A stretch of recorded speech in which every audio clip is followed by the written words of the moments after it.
Mine is peanut butter, by the way. So most versatile food. It goes on everything. I literally start every day with peanut butter, usually on a banana or apple or something like that. But, you know, so how are we doing? Another minute or so, Urena? Yes, let's wait 1 minute and then we can start. Okay, great. Looks like we have lots of people joining. Is there, Urena, are we able to see? Oh, I see. Okay, I didn't have it scrolled up. So we have 38 people in the room right now, which is fantastic. Mac and cheese. Oh, that's a good one. I love all kinds of mac and cheese. Again, welcome everybody. For those of you who've just trickled in the last couple minutes, this is the Food Justice is Partnership Building Workshop with Hunger Free America and the High Desert Food and Farm Alliance, we are very happy to have on hand. We'll get introductions started in another minute or so. If for those of you who haven't had the chance yet, if you could, please enter your name, any affiliation with organization if you have one, and your favorite food in the chat room, so we can see who we're talking to today.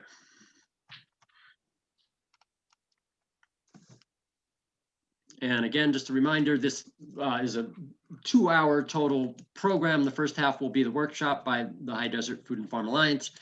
The second half will be one of our direct service projects where we'll be calling low-income people around the country to direct them to various food and nutrition benefits and resources in their local communities, should they be interested. There will be Urena, who's with us from Hunger Free America, will be giving a short training before that's started, so everyone is connected. We have a direct dialing program that works pretty well. So for those of you who were able to stick around for that, that's fantastic.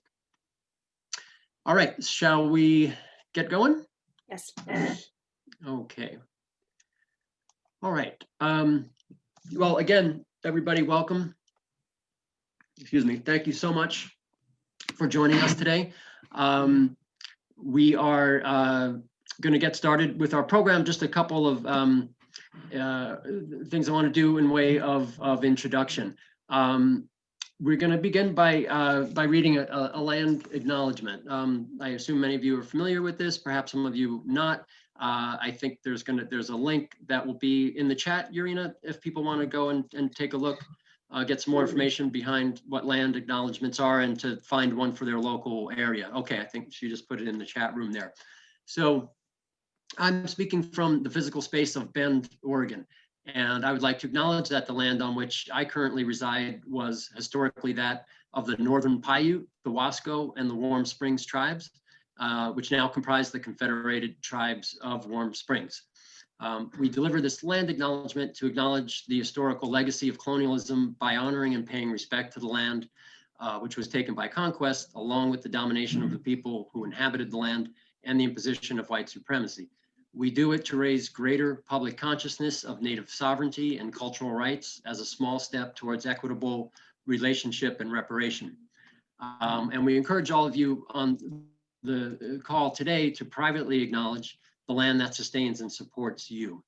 If you do not already know your area's history, as I said, Urena provided a link in the chat to learn more about the indigenous people that live or lived in your area.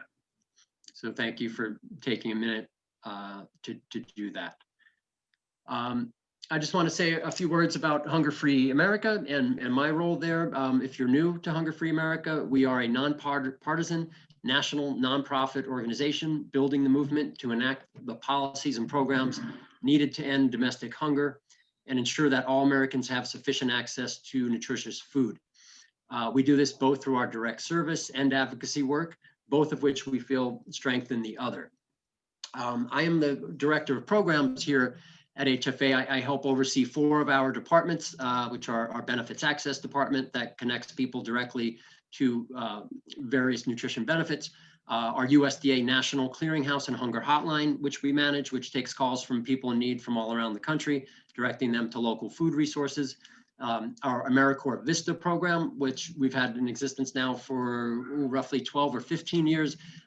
We currently have a program that will soon have 90 members serving with organizations around the country.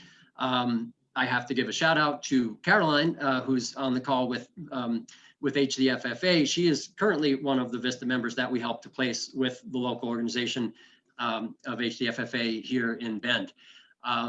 So I've been with HFA since 2003, 17 years. Most of that time I was the manager of our benefits access department. And just quick side note, 3 years ago, 3.5-ish, I moved out here to Bend. So not only are our presenters talking to you from Bend, Oregon today, but I am as well. And I'm really, really happy that we could make this partnership happen with High Desert Food and Farm Alliance, and to have them have a Vista member. So it's been really great personally for me to have a connection here with our work in Oregon. Okay, just another word about what we're doing with specifically this 2 days of service. Our work to end hunger is more pressing than ever. According to a report published by HFA in July of 2020, the United States is facing the gravest hunger crisis in modern times, with more than 1 in 3 children missing meals or suffering from reduced portion sizes because their families don't have enough money for food. The rate of child hunger is now 5 times higher than before the pandemic, and adult hunger is 2.5 times higher. As domestic hunger increases, all types of low-income families are suffering, but data shows that people of color are impacted at higher rates. Our data shows that in the spring and summer of 2020, over 41% of Black respondent households experienced food insecurity, as did almost 37% of Hispanic respondent households, and that's in contrast to 23.2% of white respondent households. As the global pandemic and demands for racial justice collide, it is more important, we feel, than ever to uplift Martin Luther King's message of justice. For over 2 decades, we've honored Dr. King's legacy by coordinating service events and volunteer actions, supporting long-term solutions to hunger. With this year's Serve-a-Thon, our hope is that volunteers will learn something new, take action in the fight against hunger, as well as take away some ideas on how to continue working towards and supporting a more equitable community. And finally, before we get started with the workshop, I just want to quickly go over introduce some group norms to frame the dialogue.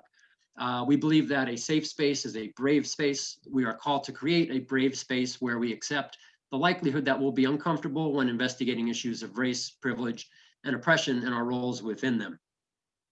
Please work to recognize your privileges. Use this space to recognize and investigate your privileges, for example, class, gender, sexual orientation, ability, and honor the different experiences that we all bring to this space. Feel free to take risks, lean into discomfort, and recognize that everyone is in process. Challenge yourself to contribute, even if it is not perfectly formulated. Please try to actively listen and use your energy to listen to what is said before thinking about how to respond. Notice when defensiveness and denial arise. And if anyone has any additional norms that they'd like to add to that, please feel free to add them to the chat. Okay, I am going to shut up soon, but before I do that, I do want to introduce our 2 co-hosts that we're very happy to have with us here.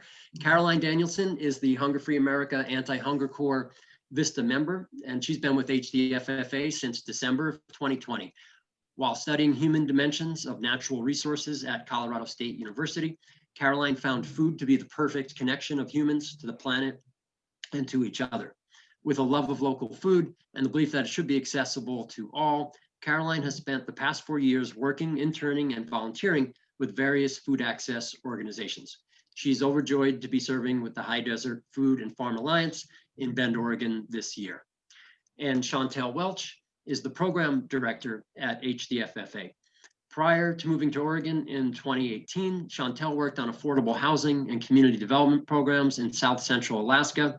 She was a Peace Corps volunteer in Madagascar, and received her master's in development practice at the University of Arizona with a focus on natural resource management. She started her career as an AmeriCorps Vista, also working with a food bank, and lives by the HDFFA motto, everyone deserves good food. And with that, I will turn it over to Caroline and Chantel Again, thank you, everybody that's joined us. Looking forward to a really great presentation and discussion today. Oh, Chantel, you're on mute. Mute. Yep. Going through step by step here. And I do want to give Caroline a shout out for also being our summer market coordinator last summer. We loved having her on our team. And then when this opportunity came up for her to rejoin us at HDFFA as a Vista, we were overjoyed as well. So happy to have her back on the team. I hope everybody doesn't mind. I turn my video off when I present. It's just one less thing to distract me, but I am here from my living room in Sisters, Oregon, which is a small town just outside of Bend, with the High Desert Food and Farm Alliance. Oops.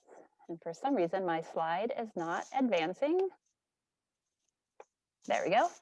So the goals that we have for today, first is just to talk about food justice, to put a definition out there. And then Caroline and I, in way of introduction, are going to tell you why food justice resonates with us, or kind of our motivation behind the work that we do.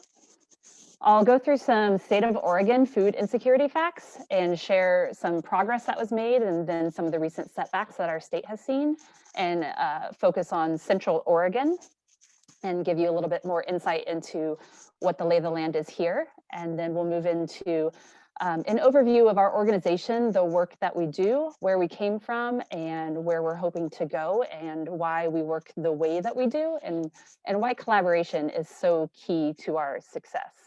And on that note, I'll just say, we're going to talk about our programs, we're going to share information, and we are more than happy at any point to share more details about what we do, to share information on how our programs got started. We would love nothing more than for our programs to spread across the nation. So if we're doing something that resonates with the work you're doing, please reach out to us, and I will make sure our emails get put in the chat at the end of the presentation.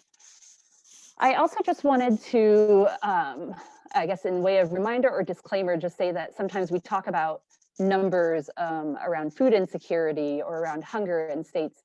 And I just want us all to remember that there are always real people behind these numbers. Sometimes it's easy to just get caught up in statistics and talking about things in more of an abstract way, but I know there are people on the call who have suffered from food insecurity, maybe now are still suffering from food insecurity, and just want to be very respectful of everybody's experiences. And questions, I think we agreed we'll pretty much do questions at the end, but you can pop them into the chat box at any time, and we will answer those as we wrap up. So I pulled two food justice definitions. I tried to be even and went for a West Coast and an East Coast to cover the lay of the land, and I'll just read one of them, and then we'll highlight the similarities. From the Portland Multnomah Food Policy Council up in Portland, Oregon. The food justice movement envisions a food system that is inclusive, community-led, and participatory without the exploitation of people, land, or the environment. It identifies and acts to remove the significant structural inequities that exist within our food and economic systems. And very similar, I tried to highlight the key points on either one, but really thinking big picture systems and inclusive. Food justice is not going to look the same in every community. Everybody on this call is working in different communities with different groups within the same community. And that's what I love about food justice. It's not, there's not just one solution, and it allows for everybody to find a way to live that really reflects their unique backgrounds and traditions. And so thanks to Jim for introducing us at the beginning. I'm Chantel on the left there, preparing a community meal with my coworkers back in the day when we could get together and do in-person service projects here in Bend. And I just wanted to share from my background. Growing up in Alaska, it was really important to me to see the progress that has been made by Alaska Native people in reclaiming their food sovereignty. It's the legacy of colonialism in the state really impacted communities that we're now reliant on a food system that was never a part of traditional food access, and sometimes rights for hunting and fishing were either denied or severely impacted by commercial hunting and fishing. And so over the last couple decades, there's been significant progress to take back food sovereignty and food systems and to create access in ways that were unimaginable years ago, but have now allowed for things like traditional foods into hospitals as a significant source of healing to go along with the Western medicine being provided. And it's really inspirational in a heartbreaking way, because it took a whole disruption of a food system to put people in the position to have to take it back. But it's definitely what inspires me, is to help people connect to whatever foods really increase their quality of life. And then I'll hand it over to Caroline to share from her perspective. Hi everyone, my name is Caroline, and that's my pup Margot that hopefully you won't hear barking during this presentation. Food justice was first introduced to me while I was studying natural resources at Colorado State University, and it became really important to me because a lot of natural resources programs fail to address people. And I think food justice does a really good job of connecting people to each other as well as to their food and beyond. And I think it allows us to address food injustices as well as injustices that go far beyond food. So that's why it's important to me.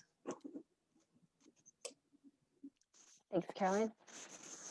So Oregon, if you're not familiar, we're on the West Coast, sandwiched between Washington to the north, Idaho to the east, and California to the south. I'm sorry, California and Nevada to the south. Most of our population is really concentrated along the I-5 corridor. So you'll see where the red highway running down almost to the West Coast is adjacent to all of the high density areas. At the top, that's Portland. Most of the dark areas you see along that line are the state capital or large university towns. Just to the east of that densely populated area are the Cascade Mountains. And so those mountain passes have a significant impact on distribution of food. They can be held up by winter storms, last year by some of the significant wildfires that we had. And so there is a real divide both between economic growth and access to other goods and services that's impacted by that mountain pass. So Central Oregon, where we work, and on the next slide, I'll show you the Tri-County area a little more clearly, has a population of just about 250,000, and just under half of that population is all centered in the town of Bend, which is in Deschutes County. So it's a very densely concentrated population in Central Oregon with a lot of rural outlying areas. And again, the further you get from any sort of population zone, the harder it is to handle logistics of distribution of food. And that is just showing you our Central Oregon area. And I just want to point out that tri-counties that we work in are about the same size as the state of New Hampshire, just for reference. And so in Oregon, food insecurity has been high for quite a long time. The Oregon Food Bank defines food insecurity, just so we're all working with the same definition, as the state of being without access to a sufficient quantity of affordable and nutritious food. And of course, we also want to bring in the focus on both quality foods and appropriateness of foods into that definition. Oregon was severely impacted by some of the changes to the timber industry. I'm definitely not an expert on logging, but timber was a huge driver for people coming out here, finding work, and over the years through a combination of factors, including the spotted owl being put on the endangered species list, that severely impacted the industry out here, and that continues to spiral today. Many of the former logging towns that were really hotspots of economic growth and stability are now some of the hardest hit spots for people not able to find any sort of work, any sort of stable work, et cetera. And the Oregon Food Bank did a lot of work for about half of the last decade in really trying to reduce the rates of food insecurity through policy work. So prior to that, they were really focused, as many food banks are, on the kind of emergency food access, getting food to people. And while that is very necessary and makes a significant difference, they also recognize that without programmatic change, without policy change, they were going to be consistently in that response to need, and they wanted to get ahead of it. And they shifted their focus a lot to policy, and were able to significantly drive down the rates of food insecurity in Oregon by about 5 percentage points. And that was across the state. So it wasn't simply in one county or in one region, but it was, they found that it impacted, for the most part, people across the state at about the same rate, and especially the groups that tend to be more susceptible to food insecurity, including single mothers, families with children, people without higher education, and rural Oregonians who tend to have higher rates, were all positively impacted by their work. So it was, things were really looking good in Oregon. And then unfortunately in 2020, just like everyone, we were hit with COVID and the impact that's still reverberating throughout the state. And we've seen a massive resurgence in food insecurity. And reports by both Oregon State University and Feeding America confirm that it looks like we're back up to about 20 to 25%. So as many as 1 in 4 Oregonians are now facing food insecurity.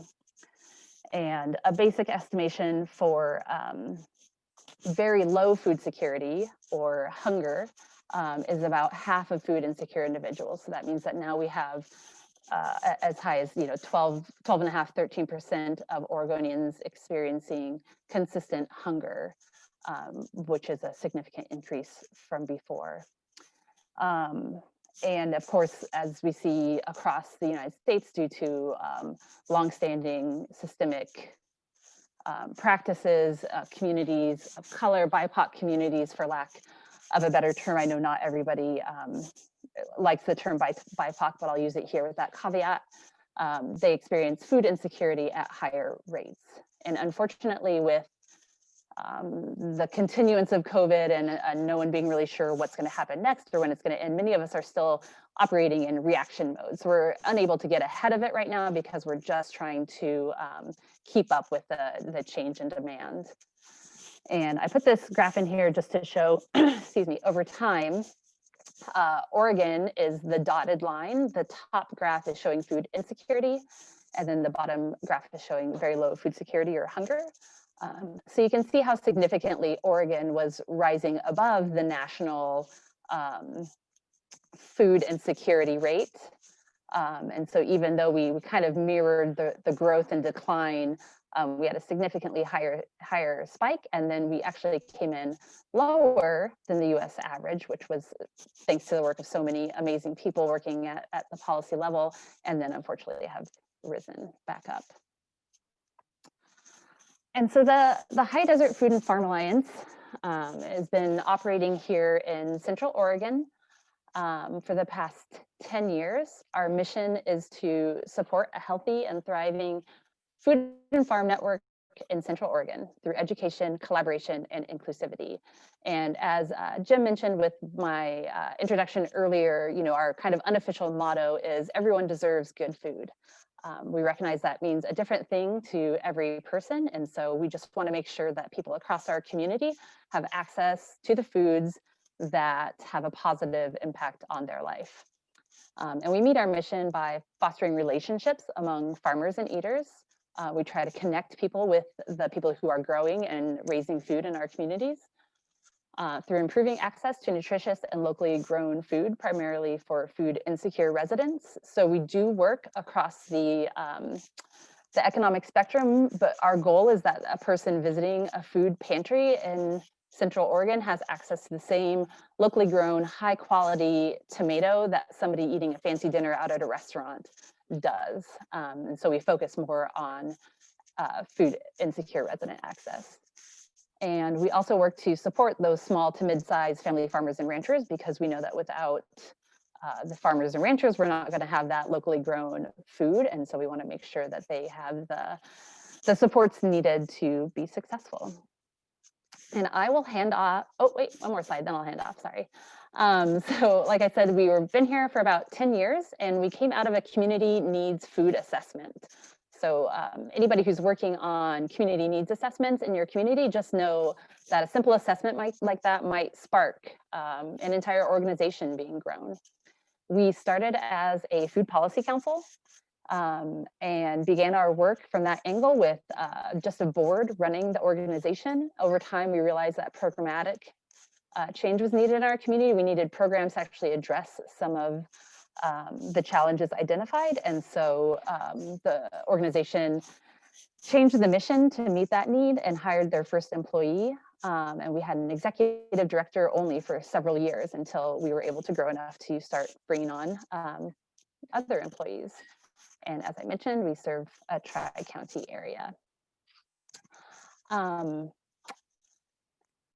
So throughout the Central Oregon area, this is prior to COVID, there were 28,000 food insecure people.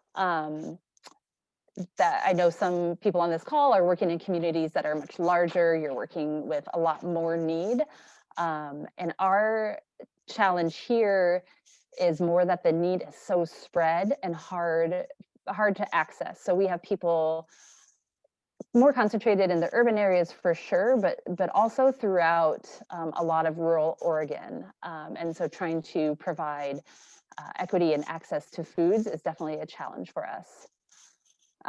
Since the start of COVID, the food pantries in our area have reported that they're seeing increases between 20 to 70%. So again, some areas are seeing just slight increases, but some of the areas are definitely being inundated and struggling to keep up with demand. Through our programming, which Caroline will talk about here in just a moment, we served as much as 40% of the regional food bank's customers in 2019 through our Grow and Give food donation program. And Caroline will share a little bit about how that went this year with COVID and kind of where we're hoping to go with that. And I just wanted to point out, we use a lot of participant feedback. So as I've mentioned, you know, every community is different and we don't have a one size fits all program. So we try to take what we do in general and then listen to communities and see how what we do can be shifted so that each community feels comfortable with the process and knows that it's actually meeting their community need. And I can certainly answer questions on that towards the end if that's not clear. So now I will hand over to Caroline and she will move through our 4 main programs and let you guys know about those. Thanks, Chantel. So like Chantel mentioned, we have agricultural support programs. The purpose here is to provide technical and capacity support to improve farm viability and access to local food. The growing season here in Central Oregon is extremely short and it has a lot of tough conditions. So we try to support the small beginner farmers in the area by offering in-person technical trainings, which are now of course on Zoom. We offer season extender financial support in the form of mini grants for things like putting up a high tunnel like you see in this photo. We offer chef farmer mixers, which are networking events for farmers to meet chefs that are looking to source locally. And this year we'll be able to get more into agritourism, offering more income sources for our small farmers, as well as policy work. Something we wanted to note is that a lot of our small farmers have told us that if they didn't grow their own food, they would have trouble accessing food. So that's one of the reasons we think supporting farmers is really important to make sure they're getting enough income.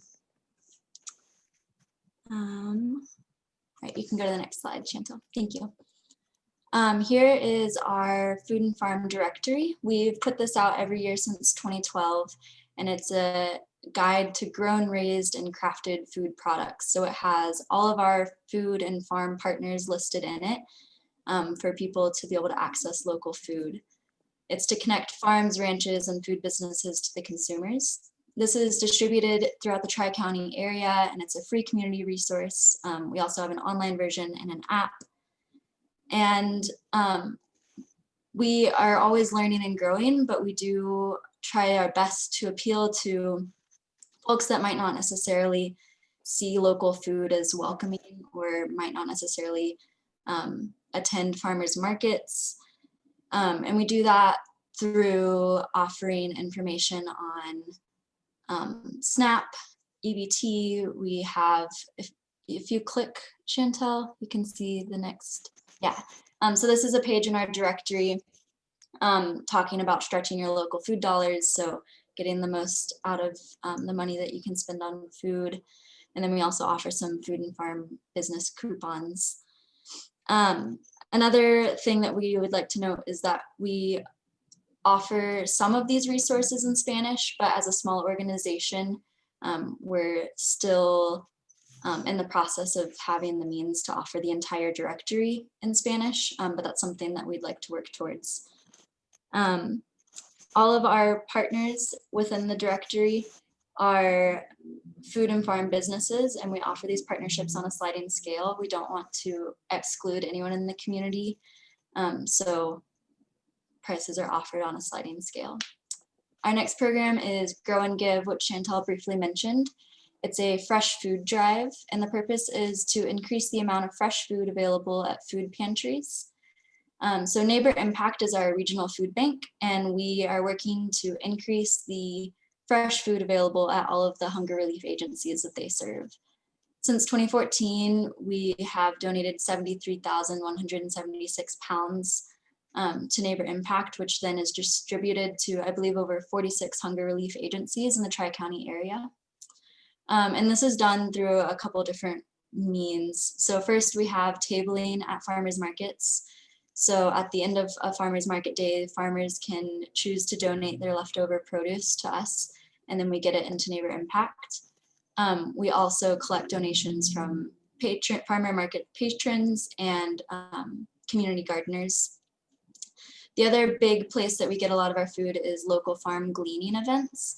So if a farmer has, say, a bunch of one thing in their field that they don't have the capacity to harvest in time, we can send volunteers out and harvest it and then process it and get it into Neighbor Impact. One bit of feedback that we got this year was that a lot of food pantries don't have access to fresh greens because they perish a lot quicker than other veggies. So the fresh food drive was a really good way to get fresh greens into all the food pantries in the area.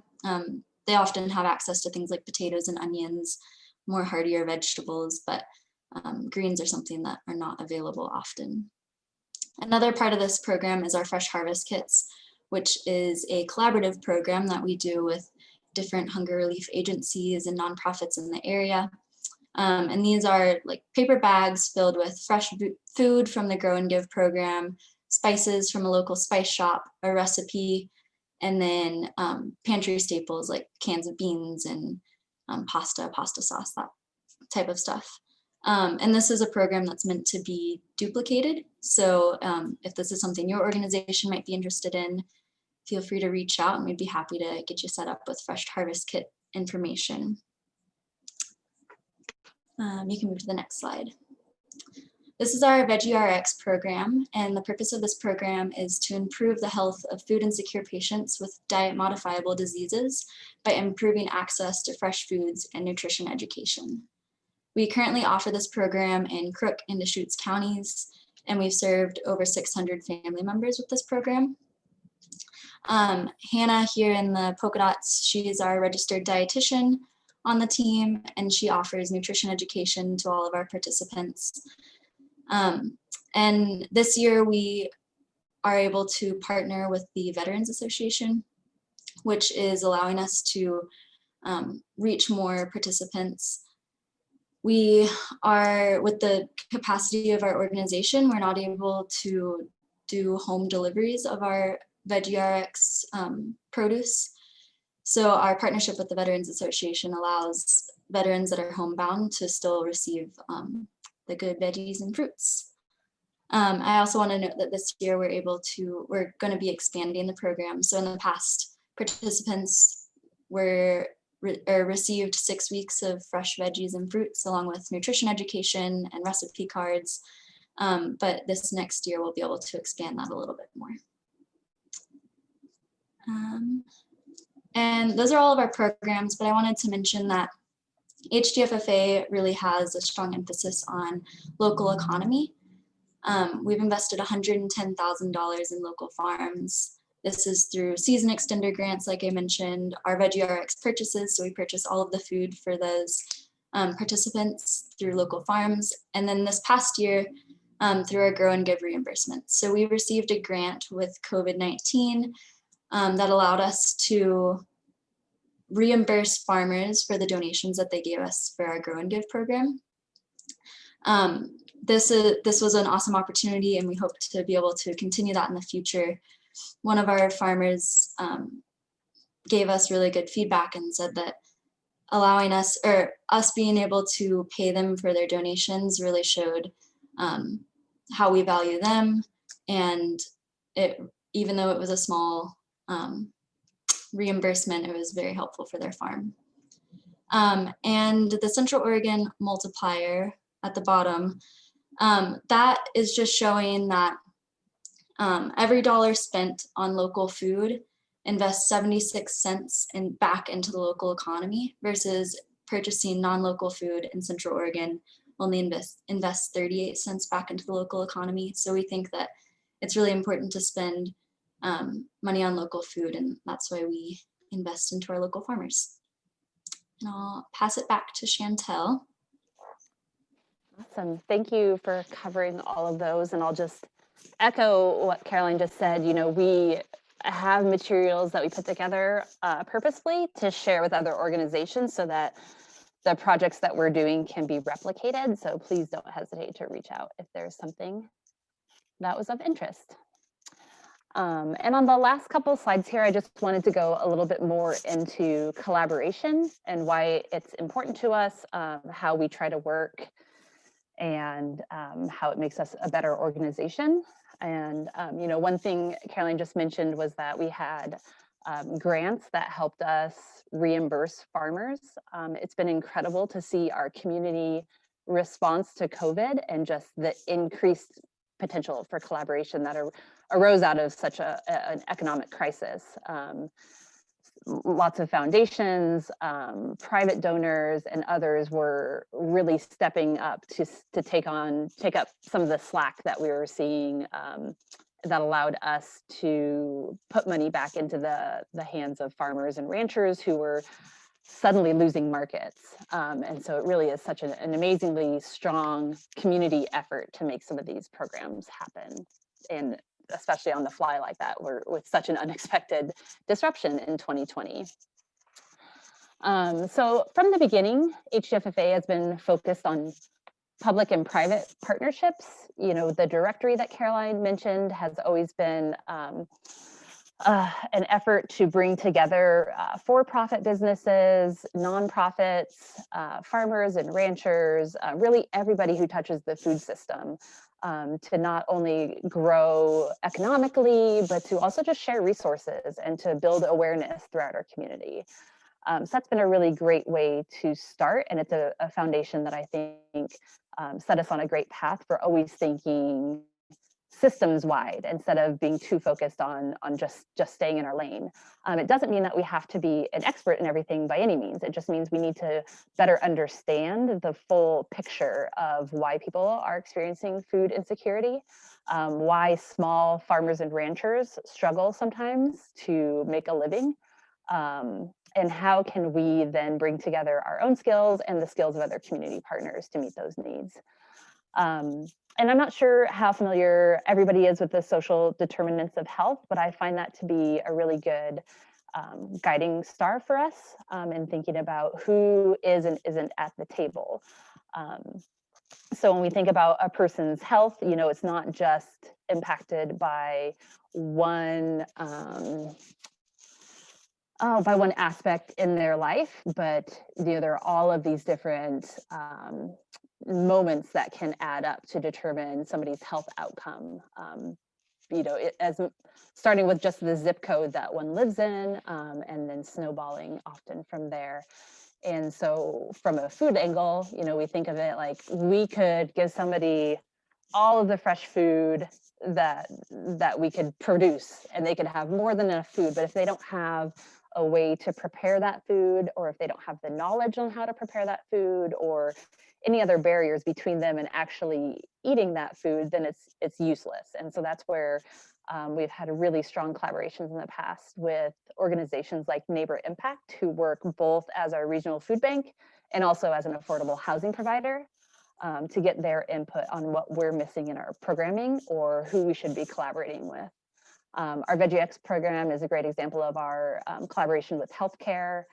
Moving forward, we're going to be collecting actual medical biometric markers to see if we're having a significant impact on a person's health that can be measurable. And that's something that we absolutely, as a small grassroots nonprofit, would not have the knowledge or capacity to access, state level health data. And so these collaborations are just imperative to us having a maximum impact on our community and being able to prove that impact.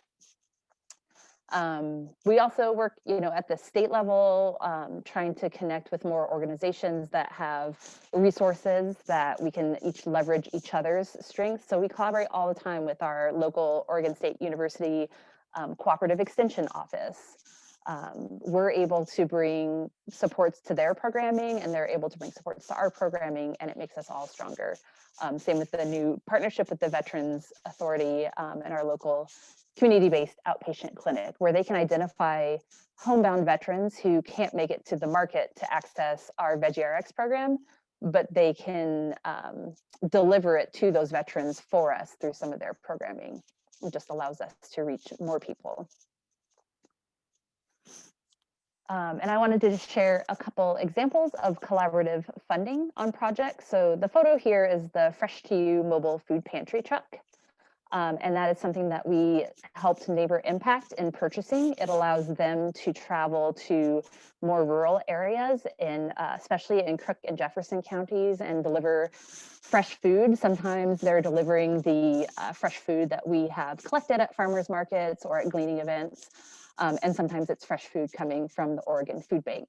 But we worked to write a grant that wrote funding not only to offset some of the purchase of the truck, but to cover things like driver costs and maintenance for the first couple of years of that project to make sure that it was really stable.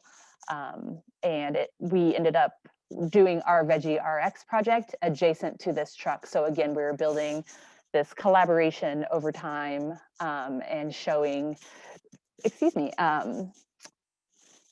the community how we could work together. It doesn't always have to be competition over grants. It can be really more impactful for everyone if you're working together. With that same USDA Community Food Project grant, we wrote the season extenders in so that we could then provide some support funding to farmers who often don't have the time and capacity to look for other funding for their farm projects. And this year we also taught a class on finding funding for farmers and ranchers to try to sort of demystify the grant writing or loan writing process. As we've mentioned, we have the Oregon Department of Veterans Affairs. We're working with that organization to move ahead, but I also wanted to point out that we have a local Central Oregon Veterans Ranch here in town. They're an HDFFA partner. Their goal is to provide on-farm resources for veterans for both skill building and for other therapeutic opportunities. And we're really excited to be able to provide some food grown on that veterans ranch to veterans participating in the Veggie RX program, and to bring some of the farm workers from the ranch to some of our Veggie RX distribution to hopefully bring more veterans into the ranches program. So it's this really great back and forth that we have with that group that's creating a stronger program for each of us. And most recently, we started taking a look at how we can support the community of Warm Springs in their food sovereignty work. And, we reached out and said, here are our skills, here's what we can offer. Is there anything that we can do as you're working on food sovereignty? And one of the things that they said was that we could help by writing a grant to provide more funding for an existing employee who was working on food sovereignty within that community. And so that was something that we could do in playing a support role and bringing what we offer, but being very receptive to the community needs instead of trying to lead the way. And so we'll probably work with them further on more collaborative funding projects in the future. And that brings us to the end of what we had planned for today. And so I will go ahead and exit out of the presentation here, and I'd love to see what has been put in the chat for questions, and we'll do our best to provide some answers. Thanks so much, Chantel and Caroline, for that really, really great presentation. Lots of good information you shared there. There was one question that was put, I think it was just sent to me early on in the presentation. Maybe I'll just repeat it. I believe it had to do with the maps that you were showing early on. I'm not sure. I mean, but the question was, are these maps also available for other states? I don't know if they were referring specifically. There was the map you had with the population density. I don't recall if there was another map, but it was from Joya, J-O-Y-A was the question.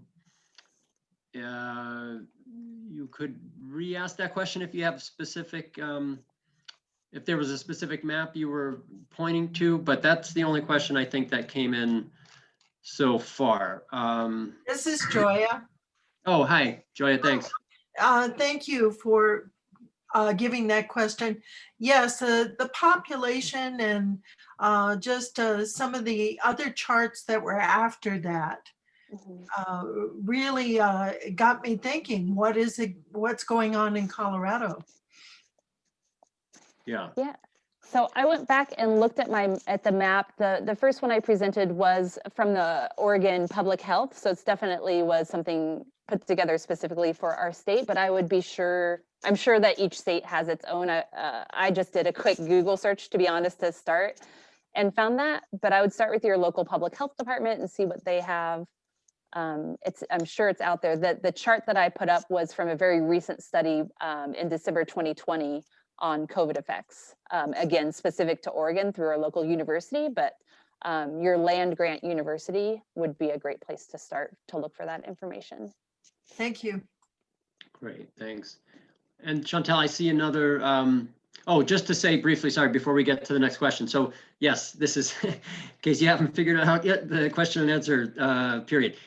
So yeah, you can either feel free to type a question into the chat, as a few people I see have done, or I believe you can also use the more tech savvy method of raising your digital hand, and we can unmute you so you can just speak your question if you prefer that way as well.